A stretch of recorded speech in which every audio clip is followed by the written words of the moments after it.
Why does someone not pray? I'm not talking about you, my dear son or my daughter. I'm not talking about you, but just let's ask the question, why does someone not pray? Well, there could be lots of answers, but Allah has His own answer to that question. It's a pretty scary answer. It's an answer I read in the beginning of this khutbah. He said, فَلَا صَدَّقَ وَلَا صَلَّى وَلَكِنْ كَذَّبَ وَتَوَلَّى. He didn't actually accept the truth, and nor did he pray. Allah says, He was talking about disbelievers, and He said two things. They didn't accept it. This person doesn't accept the truth, and he doesn't pray.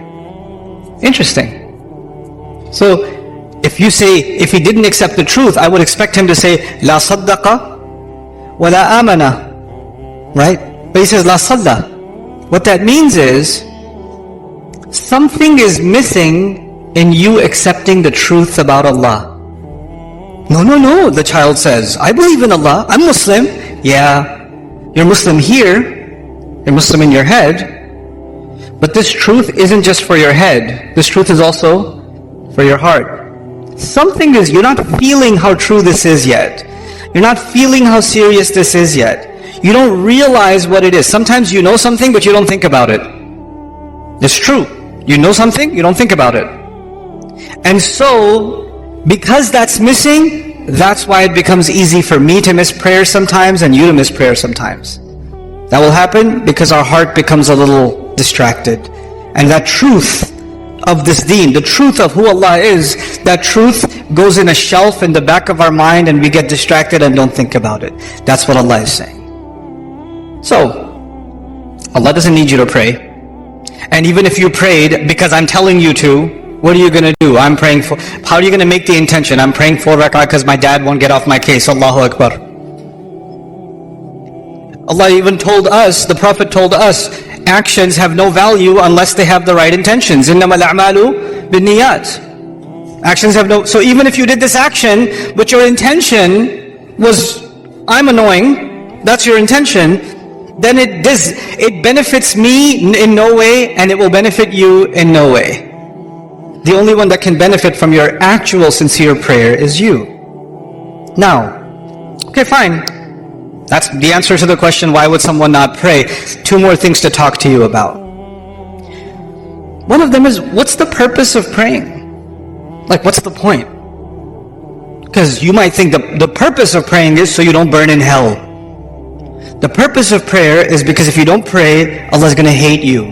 The purpose of prayer is if you don't pray, you're just going to get punished. Or you won't even be a Muslim anymore. The angels will curse you and all this negative stuff. Allah didn't mention those purposes. The purpose of prayer is not to get away from something negative. The purpose of prayer is to run towards something positive. That's the purpose of prayer. Do you know the difference between the student who's studying so they don't fail and the student who's studying because they love the subject?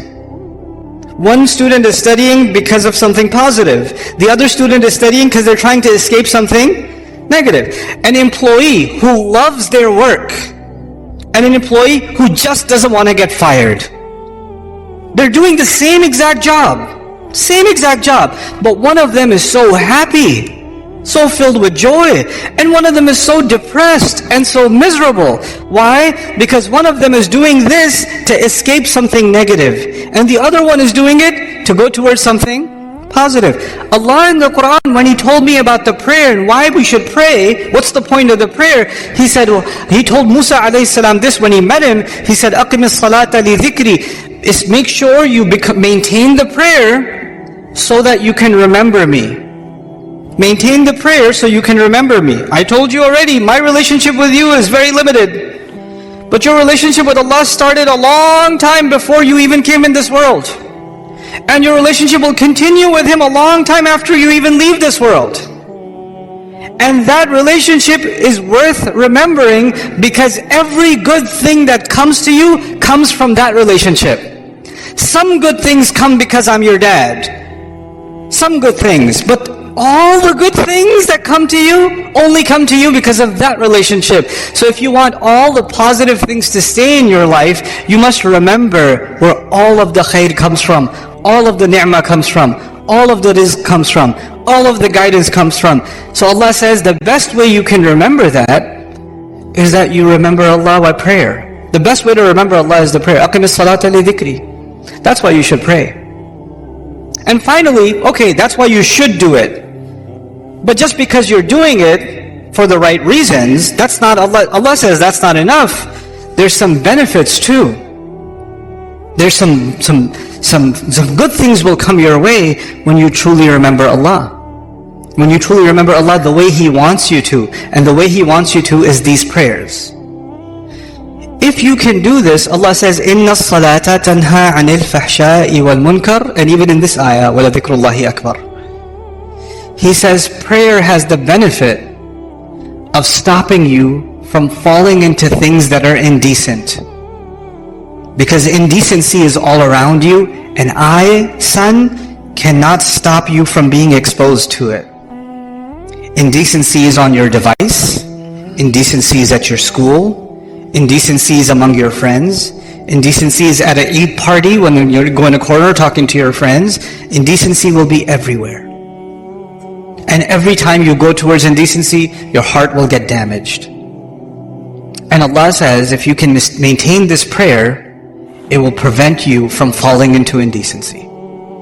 And once you fall into indecency, then you become, like if you're breathing in pollution, at first you will cough, right? But if you stay long enough, you just get used to it. Well, indecency is like that. When you're taking it long enough, it's not that big of a deal anymore. You don't feel like protecting yourself from it anymore because your immune system has gotten corrupt, right? And then you're ready for even more toxic behavior, even worse things, wal munkar, even worse things that you can do. And this prayer will stop you from going down a negative path in your life. That's why you should pray. Now, these are the reasons you should pray, not because I'm telling you to pray. At the end of this whole journey, the decision is entirely yours. Because Allah might take me tomorrow. Allah might take me a year from now. And that relationship you and I have, even if we lived 100 years, we can't live longer than that. There's a time where this is going to end. But that relationship, if you really want to respect and honor that relationship, pray. That would be my advice to you. So, this is just a small reminder and I'll come back to the parents now, a small reminder for myself and for all of us parents, that the children we've been given to us so we can control them. The more we try to control them, the more frustrated we become anyway. And the more, I have seen this, especially in families that wanted to preserve the deen of their children, the more they tried to push the religion on their children with control, the more those children rebelled in the strangest ways. In the strangest ways. Because the thing that Allah wants to give, the opportunity you have with your children is not to make them surrender to your instructions. The opportunity you have with them is to make them think about things that only you can make them think about. Make them love things only you can make them love. Your kid loves basketball because he sees you play basketball. He loves the PlayStation because he sees dad play the PlayStation. You can put a love in your child because of how you are. You can do that.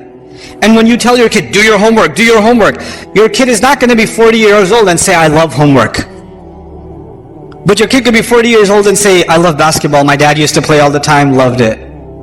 What you love gets transferred over. What you instruct gets rejected. That's your reality. Forget your children. That's your own reality. Some of the things you love about your dad are the things that were passed down by love. And some of the things you hate about your dad are the things that he tried to shove down your throat. That's the reality of everyone sitting here.